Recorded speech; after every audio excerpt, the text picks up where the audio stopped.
And I was like, you know what? If men are going to treat me terribly, at least they can pay me. I think people just look for a way to judge. I think a lot of it stems from the jealousy of just women having the ability to make quite a lot of money. You have to be consistent on all platforms and pay attention. Hi, welcome to THRIVECAST, where we talk about success and what it means to different people. I'm your host, Alanah, and today we have Bentlee from I Am Bentlee on Instagram. Hello. Hi. Can you hear me? Yes. Can you hear me? Yes. Great. How are you? I'm pretty good. How are you? Great. So I guess we'll just jump into it. THRIVECAST is all about success and what it means to different people on the internet. So this season is all about OnlyFans. I do OnlyFans, and so I wanted to connect with other creators and get their ideas on what success means for them. So cool. So to start, I think I've started following you maybe in the beginning of the pandemic on TikTok because I saw that you were also part of the LGBT community and you also did OnlyFans. And so I've been following you for a while, but I want to hear about your journey, how you got started, what you did before. But let's just start with talking about how you found OnlyFans and what inspired you to start. Okay, so this is kind of a funny story. I was living in LA at the time. This was about 2 years ago, I think. It was before the pandemic, so maybe a little over 2 years. And I went on a date with this guy, and it was just an overall really bad experience. He was not nice at all, to the point where I came home after our date, and I was like, you know what? If men are going to treat me terribly, at least they can pay me for it. And So you already knew about OnlyFans. Oh yeah, I knew about it. Sorry, I should back up a little. I knew about it just from the internet, really. And then I had a girlfriend who was on it who kind of helped push me to get on it. She was like, "Hey, I really think that you'd make good money. You have a bigger following than I do on Instagram and TikTok. So just given that alone, I think you should at least try it."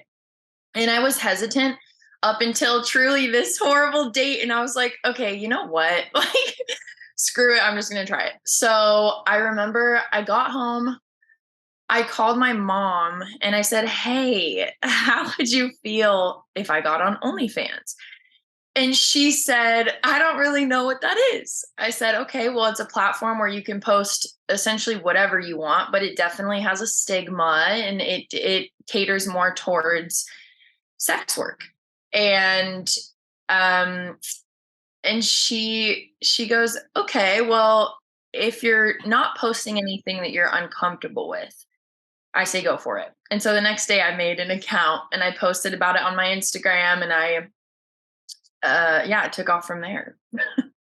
Oh my God, that's a great story because I think a lot of people have a uncomfortable feeling when it comes to like speaking about it with their parents. What was your upbringing like? Like you must be close with your mom.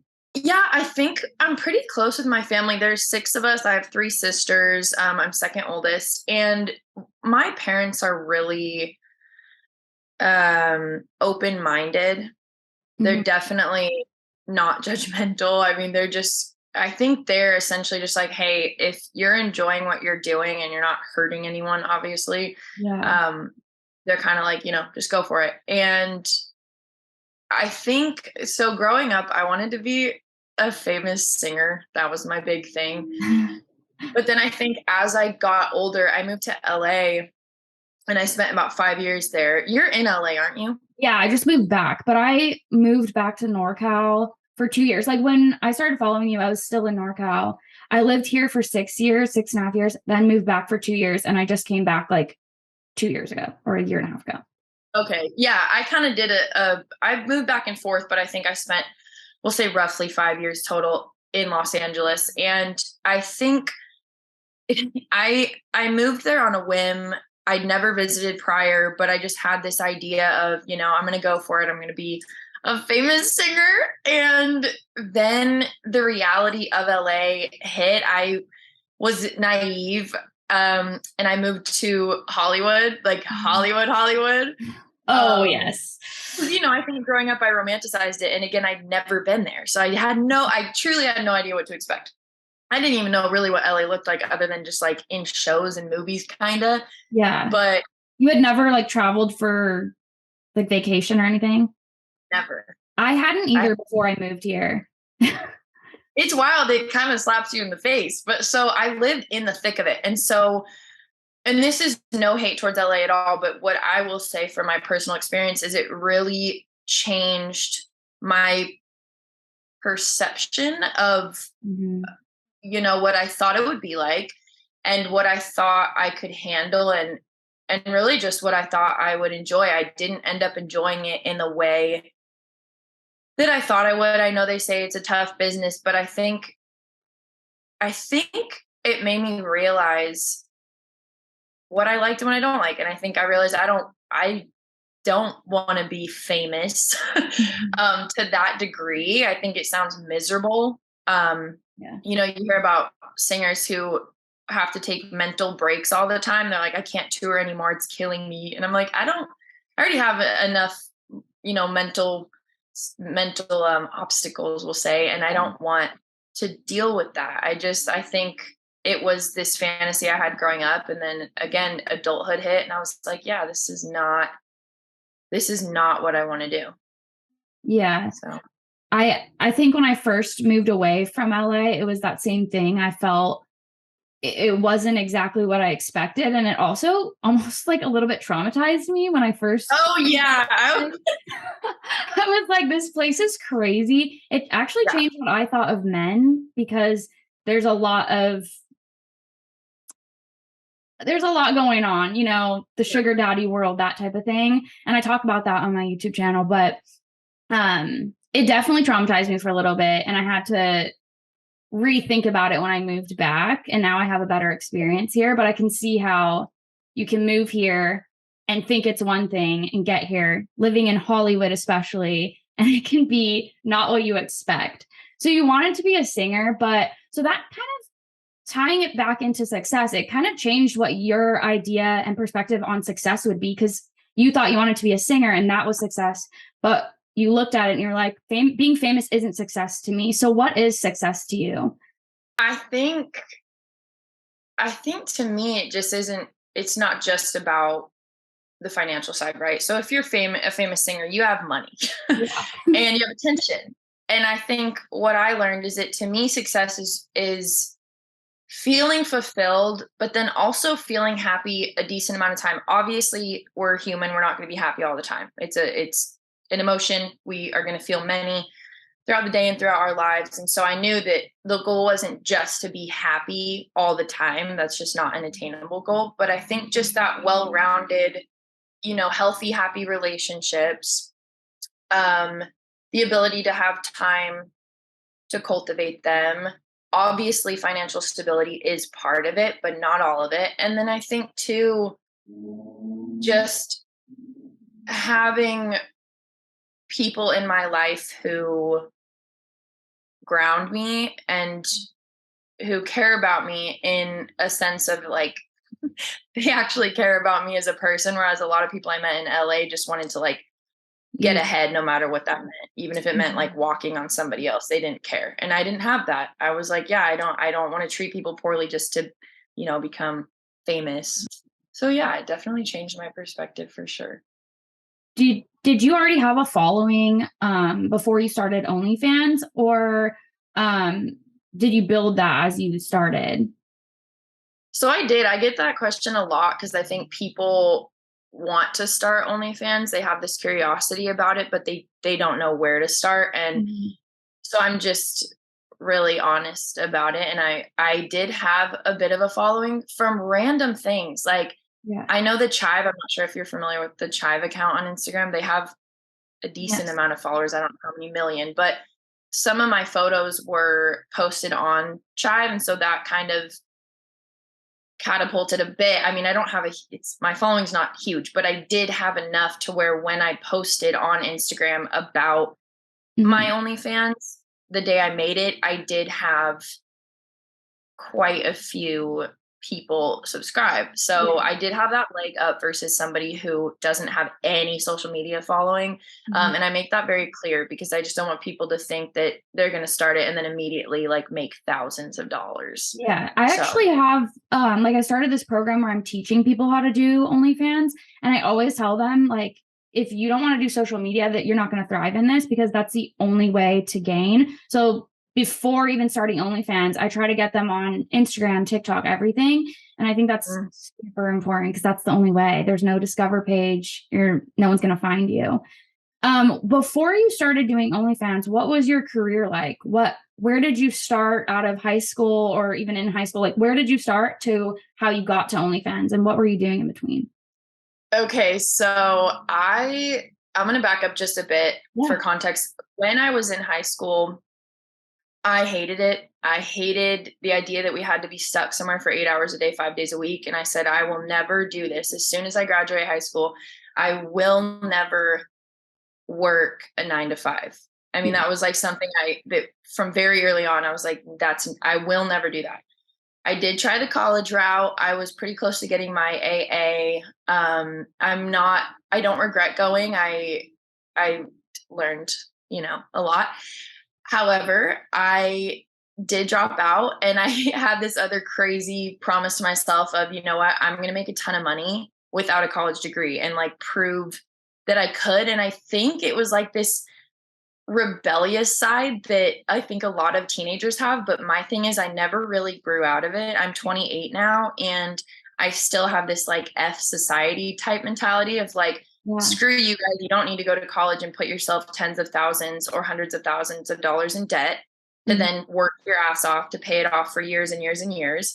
And you're not going to, I said to myself, I'm not going to be stuck somewhere. I'm not going to give my time for money. And now I really don't. I mean, I wake up whenever I want.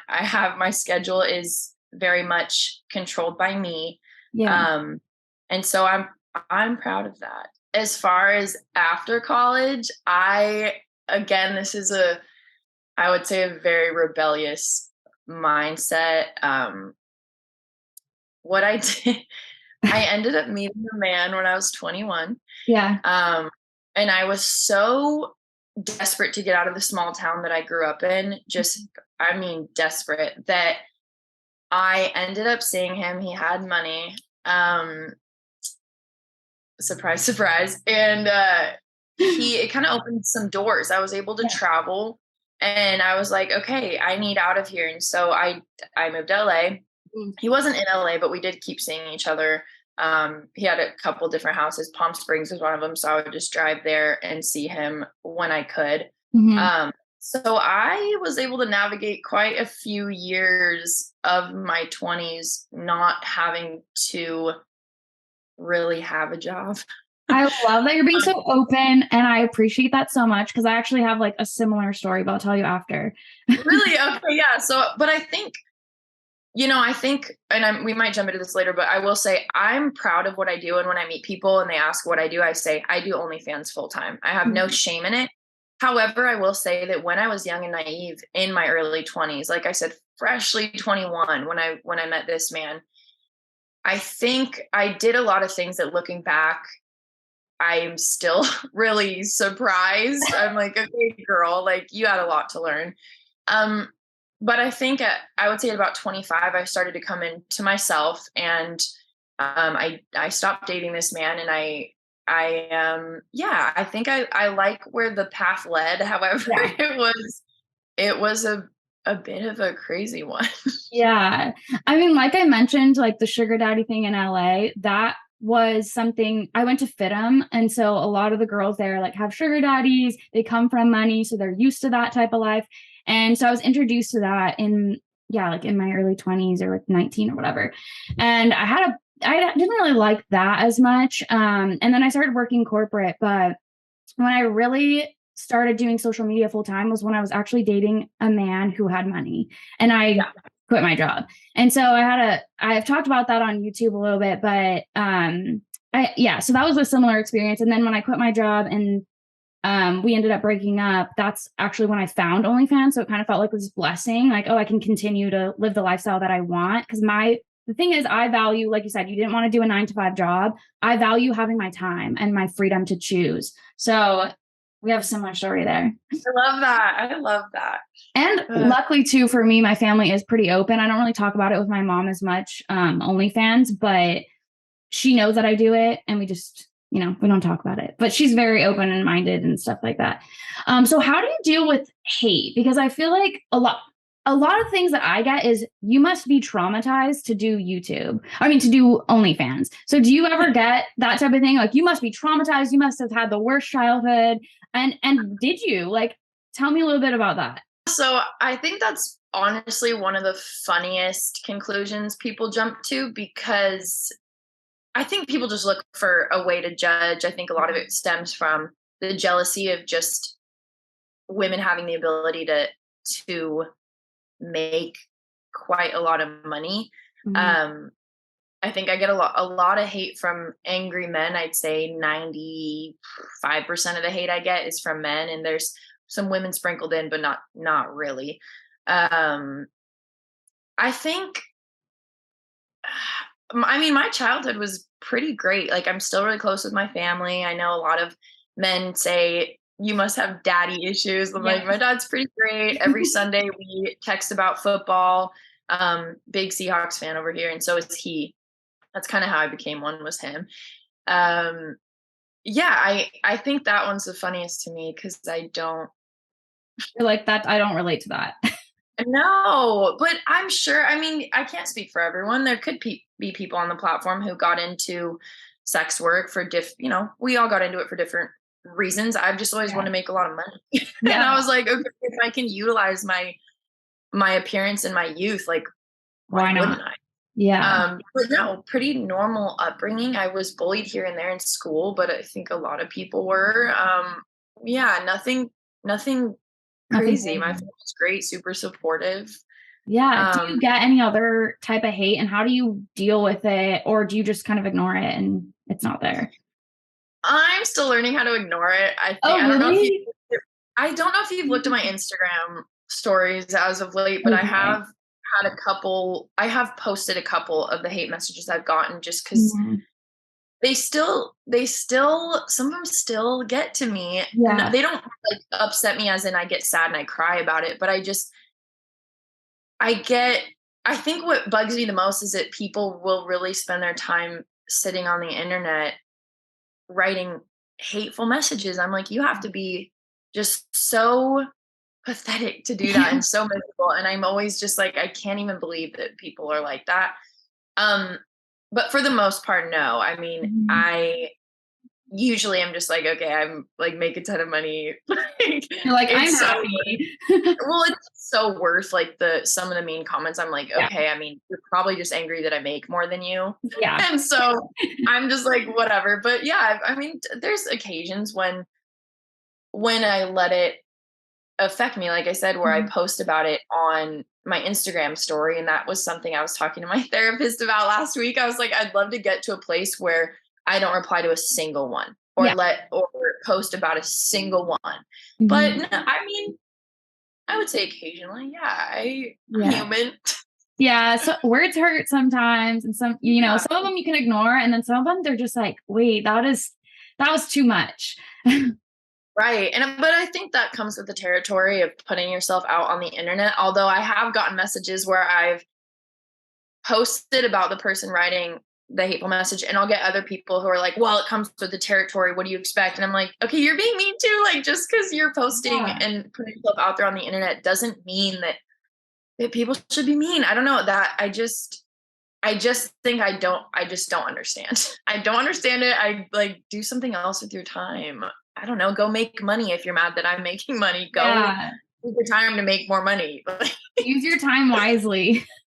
Yeah, exactly. Oh my I gosh. I started doing this thing where I would post like the hate comments that make me laugh on my Instagram story. And I'm like, comment of the week, like, love this one. And I need to stop doing it because I don't want people to like think that you're gonna like get acknowledged for sending hate. But like some of them like actually Exactly, make me that's my thing. That's my thing. I think I'm like, okay, I don't wanna give them the time of day, because then it kinda gives them power, right? They're like, "Oh, she yeah. just posted me." Mhm. Yeah, kind of exactly what you just said. And so, And like people yeah, that I just would want to get noticed. exactly, Yeah. exactly. Yep. The next thing I want to ask is how you measure your success. And you said that after we were talking about moving from LA back, you measure it more in your relationships with people and stuff like that. But can you tell me a little more about how you measure your success in both relationship wise with people and then also on like in your business, basically? Yeah. So I've always been, I'm going to say business oriented, but I would say what I probably mean by that, if I'm being transparent, is money oriented. I've always wanted to make money. I have, like I said, 3 sisters who all growing up were like, oh, I can't wait to have kids. I can't wait to get married. I never want kids. I never have. My nephews are wonderful. I don't want my own. I don't know if I want to get married. We'll see. Just not something have ever been super excited about or wanted. So I've always been pretty driven by money. I grew up with parents who are wonderful, but we had financial struggles. And I just remember thinking, wow, I never want to deal with this. I never want to, worry about being able to afford toilet paper. I just want to be able to go to the store and buy what I need. And I think because of that, I am pretty like frugal in a lot of ways. That's good. Yeah, I think I measure things. How do I put this? I definitely have big goals and I am kind of a workhorse. And when I don't reach them, I'm very like, okay, what do I need to change and do to make this happen? So to be honest, I think when it comes to my financial situation, I'm always wanting to make more, and not in a way of like, oh, I want to be so loaded that I can go buy a brand new car and go shopping every weekend. I invest almost all the money I make. So I want to set myself up, again, so that I don't have to struggle like my parents did. Mm-hmm. I would say I'm more healthy in the way that I feel about success with relationships. I think that I focus a lot on that just because this is going to sound really like cliche or cheesy, but like, I believe that we're here like on earth to love people and to have relationships. Money is important because it affords you the ability to do things that are fun with the people you love and to travel and to, again, not worry so much about being able to afford to live because it's very expensive. But I think that I feel just very, very successful in the relationships I've created. And I think I'm still working on my financial success. I think I have goals that I want to hit before I turn 30. And I think I'm still chasing that. You brought up 2 questions in my mind. The first one being how I know you're in a relationship right now, right? Yep. Okay. So one, how was dating and finding that person like while you also have an OnlyFans? And then the second one was, oh shoot, what was the last thing you said about? And then the other one was, what do you see yourself? Because you said you wanted to set yourself up for, a comfortable life in the future. Does that look like doing OnlyFans for a really long time? Does that look like, like changing up your career in the future? Like, what does it look like for your future and what do you want to do in the future? But let's start with the relationship question. I just wanted to get them both out so I don't forget. I'm going to take a quick sip of coffee. Hold on. Oh my God, take some coffee. I'm going to get some water. I'm like, okay, so, I got really lucky. I think my boyfriend is super open-minded. He's never judged it. In fact, he does it with me. Awesome. Okay, something to look forward to for everybody. Log on to her OnlyFans. I mean, he enjoys it, and I think that's really just it. I think I got lucky. He doesn't judge it. He's really supportive of it. And I think he really enjoys the perks, which is that, he works remotely too. So we're both home and get to spend a lot of time together. We get to travel with, our schedules are so flexible. And again, since we're remote, we just got to do a lot. I think that we wouldn't be able to do if we both worked 9 to 5s. So he's great. Did he know as soon as you started, or was it something you had to tell him? He knew. So we actually, he slid in my DMs on Instagram. Okay. Cool. And so he was aware of what I did. Okay. He followed me for a bit. We had mutual friends, and I remember he slid in my DMs years ago. He's gonna love that I'm saying this. He slid in my DMs years ago when I still lived in LA because our mutual friend posted me on his story, and he was like, "Oh my gosh!" And he wrote to this friend and said, "Hey, put in a good word for me." Mhm. And I didn't think much of it because I was in LA and he was in Seattle. And so I don't think I ever replied to his DMs or anything like that. He didn't write a ton, but he did slide in there. And and then fast forward, he dated someone. This is years ago. So he like within that time he dated someone, and then they broke up and I moved up to Seattle, and then the pandemic hit and he slid in again, and I was like, okay, now I'm in Seattle. Like let's see what's up with this guy. So we hung out. And so yeah, he was fully aware pre hangout that that's what I did full time. He had no issue. His ex actually did it as well. Oh, So wow. Okay. that kind of made it easy, I think. She doesn't do it full time, but I mean, she was on the platform. So Mhm. yeah, he's just again super open, which is wonderful. I Yeah. mean, yeah, That's the type of I love people it. you want in Okay, your life. Just open-minded. yeah, I agree. I really think I got lucky. I do. But I don't. I think because the platform has grown so much, people are becoming more accepting of it. Everyone Yeah. I've met here in San Diego, which is where I live now, has been great. There's actually only been one girl since I moved down here who was really judgmental. Mm, I think because of her religion. Not that I think that's an excuse to judge. no. Love thy neighbor, right? That's what they Yeah. say. But so she judged and like won't have me on social media, which is weird because we run in the same friend group. But other than her, I've been lucky. I think Yeah. I don't get judged by the people in my life, which is great. Just men on the internet. Yeah. Oh, of course. It's always them, that's it. I mean, I feel super lucky too because I have very open-minded friends and everyone's like, "Yes, go girl, like do you." Yes, So, get that bag, sis. yeah. Exactly. Exactly. So where do you see your career going in the future? Like, how long do you want to be doing this, and what are the next steps, or do you want to continue? Like, for how long?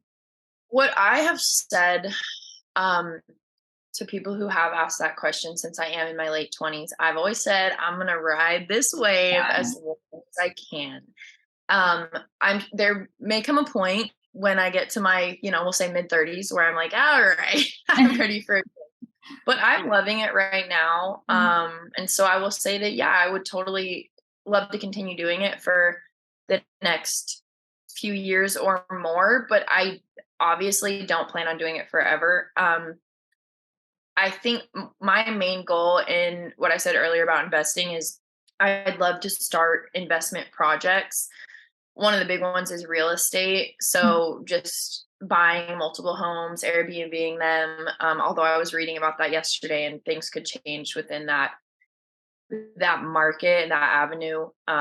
With But we'll see. Airbnb I'm specifically? monitoring. I'm monitoring the housing market. We'll see. But Okay. regardless, there's always investment projects you can do, real estate or otherwise. And so um, my goal is to just start doing that. And then as it grows, I'll move into doing that full time. But until then, I will stay on OnlyFans. Perfect. I think a lot of the time I've gotten asked, "Oh, what are you going to do when you're 40? Like, if are you still going to be doing OnlyFans? Or like, what happens if you can't post on OnlyFans anymore?" Like last October, I think it was when they decided to take adult content off of OnlyFans and they went back on their word. Are you worried about any of that where things could change and you wouldn't be able to use the platform anymore? Or are you on other platforms that you can kind of move your audience to, or what does that look like for you? Yeah. So I would just say as a blanket statement, no, I'm not worried. Unless we all die as a human race, men are always going to be horny and they're always Yes. going to be looking for ways to, to handle that. Um, They're even if OnlyFans goes down because they've made billions of dollars, uh, I would expect, I would almost argue that there's for sure going to be other platforms that pop up that are just like OnlyFans, Yeah. because it's just such a lucrative business. Mhm. There are other platforms already out. There's one called Honey Drip that I was on for a little bit, but with my new management team, I can't be on any other platforms. I have to be on OnlyFans exclusively. So I'm not on Honey Drip currently, but that is one that's already up and running and growing pretty quickly. So I'm not worried at all, to be honest. Yeah. There's always a place for it. Actually, I think I read somewhere where when there's been like a depression and like where people aren't making as much money and stuff, they actually use their money for entertainment and for like porn and stuff like that. And it grows and thrives in times that are hard for people because it gives them that little bit of happiness. Right. Yeah, I would say, I mean, I think that sex work is recession proof for the most part, because again, men are very driven by Sex. they're yeah, right. And so I mean, it doesn't fade out when people start making less money, which is, it's kind of sad. I'm like, okay, you guys, like, save your money, but at the same time, yeah, it is my entire career. So at the same time, yes, guys, spend money. But I mean, I think people probably put it on their credit card sometimes. I had a guy actually, quick side story because it's so crazy. Yeah. I had a guy who subscribed to my OnlyFans. He saw me on TikTok. This is back probably 6+ months ago, where if you paid a certain amount, I would talk to you on WhatsApp every day. It was kind of like the girlfriend experience, quote unquote. And again, my boyfriend was fine with that because it's my job. Like, it's not like I'm emotionally involved with these men in any way at all. And so we started talking every day, me and this guy, and he started paying my rent every month. Nice. And I do want to say, I didn't ask. I do not ever ask, like, hey, will you pay my rent? Because at the time I could afford my rent. I was making great money. I in no way needed it, but I think a lot of guys have this desire to provide. Yeah.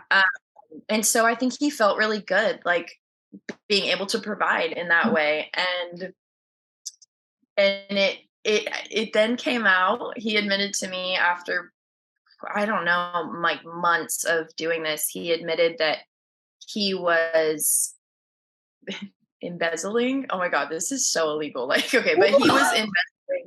He was embezzling money. And I was like, hold up. Like, no. First of all, you just put this in writing to me. I don't want to be involved. No, like, I don't want to know.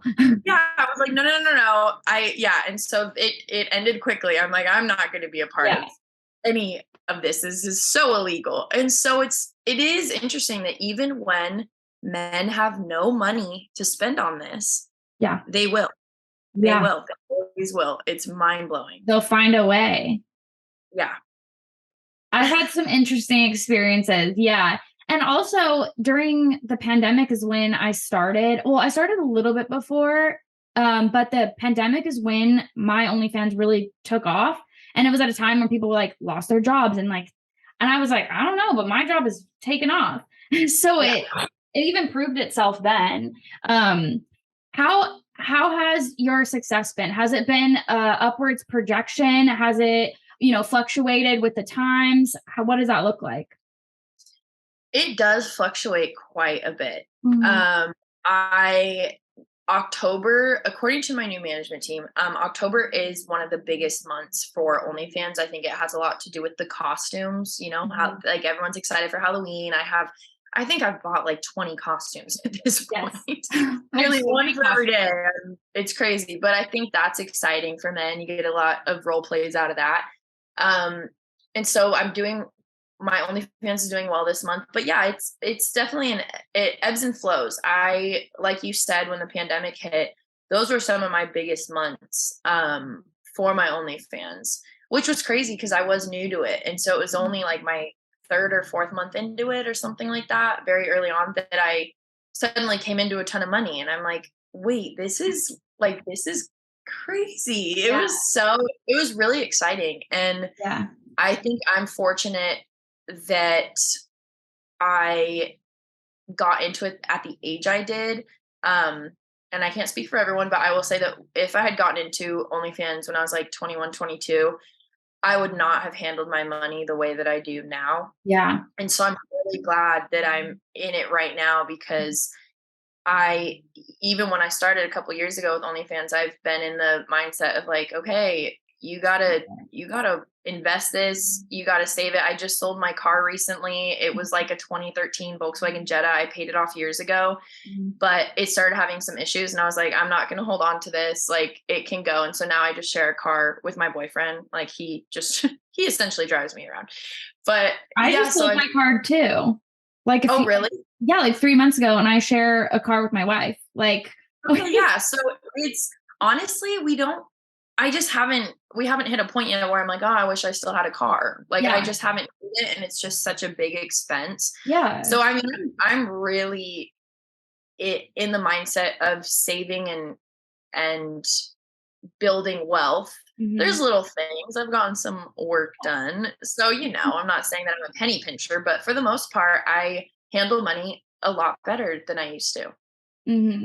I think that's something people don't realize when they think of an OnlyFans creator is that, first off, there's a whole business that goes on behind just posting, whatever type of pictures on the internet. There's a whole business, but then also what you do with your money. And when you started, you said it was also like right before the pandemic. It was, yeah. Okay. And were you like already right away, like, okay, I need to save all this? And did you know how to invest, or did you look into it, or what was that journey like? Yeah. So right when I started, I was already in the mindset, thank God, of like, okay, you need to be smarter with this than you were when you were in your early 20s dating a rich guy. Yeah. You need to handle this better if you want to have like a set future at all, because obviously you can't be on OnlyFans forever, or maybe you can. I don't know. There could be 70-year-olds on there. I mean, whatever. But I don't want to be into it forever. And so, yeah, I mean, I was already in that mindset, I would say. And you knew like how to invest? Did you have to look into it right then, or no? Not at all. No idea. I have some friends of mine who are into it, so I got a lot of insight from them. And then I did hire a financial advisor, which I know some people would argue against because they do take a cut of whatever you're investing. But until I'm more financially literate, and I am taking courses right now, but until I am, I'm going to just keep him around just because I've learned a lot through him, and he doesn't take very much money. So obviously, as time goes on, I want to get to a point where I don't need a financial advisor, but I think it's been really helpful right now because I knew nothing. They don't teach you any of this in school. You have to learn on your own, unless you're lucky enough to have parents who invest, and mine don't really. I have one last question, and the last thing is if there's any piece of like key advice that you could give to someone else, whether that's obviously just in any sort of business or in OnlyFans specifically, if there's any like your top best key advice that you could give to somebody for success. Consistency.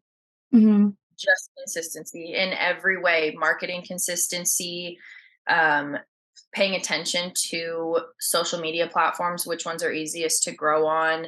I think it's such an easy concept, right? It's one word, consistency. But I think there are so many people who I've told that to who then will make an OnlyFans and then go on it once a week. Yeah. Or they'll say, okay, but I don't really know how to use TikTok. I don't really go on Twitter. And I'm like, you have to change that. Yeah. You have to be consistent on all platforms and pay attention to what's happening with all of them if you ever want to grow. Yeah. Okay, now it just spiraled. One more question. What does your consistency look like? Because you said that you like to travel a lot, you kind of make your own schedule. Do you work every day, or do you work kind of like bundle and then like, schedule everything out? Like, what does your kind of schedule look like? So I managed my own OnlyFans for about a year and a half, and then I switched over to having management teams help me. I've had 3 teams total. The one I'm currently with, who I signed on with September 1st, so I'm pretty new with working with them. But I have never been more busy in my OnlyFans career than with these guys because of the weight that they put on marketing tactics on other social media platforms. So you're not just having to create OnlyFans content. Every week you're having to create a ton of TikToks. You're having to create Twitter content and Instagram content. And it's a lot. It's a lot. But the return on investment with that, I mean, I'm making more money with them than I did on my own and that I did with the other previous management teams who didn't really have quite the workload that they placed on the creators. And so I'm busy. I do create my own schedule. If I wake up and I don't say I'm having a little mental health day and I just do not have it in me to put makeup on, get ready and act sexy, I won't. I won't. I mean, I definitely do prioritize like my mental and physical health, but I've been good at being able to delegate, you know, the time that I need to create content, and everything's due like every Monday. So I've been good at it, I think. Yeah. And you just kind of find the time within your week and figure it out as you go. Like every week kind of looks different. Every week looks different, but and I think it's a lot of fun too. I mean, I think something I realized with signing on with this team is I enjoy being busy. I think I wasn't busy enough in the past. You know, there's things you're going to dislike about every job and every team, but overall, I'm glad that they're wanting me to make quite a bit of content because it is helpful, I think, to be busy. Yeah. Well, that's awesome. Thank you so much for jumping on this podcast with me. I feel like I really got to know you as a person, and I hope like the audience does as well. And I think you're amazing. I love all your content on Instagram and TikTok. I think it's very, very tasteful too. I think it's really, really pretty stuff. So everyone go check her out. If you want to shout out your pages, please do that now, and also link it all down below. Okay, thanks so much. I think the main one is just the Instagram. I am Bentlee. And then my OnlyFans is Bentlee Official, and it's Bentlee is Bentlee. As far as TikToks, I'm getting banned left and right. All the girls are that I on the team, so I don't even have one right now. So I can't shout that out. And then Twitter is just Bentlee Official as well. But other than that, yeah. Awesome. Thanks for coming on. Yeah, thank you so much. Thank you. This was so fun.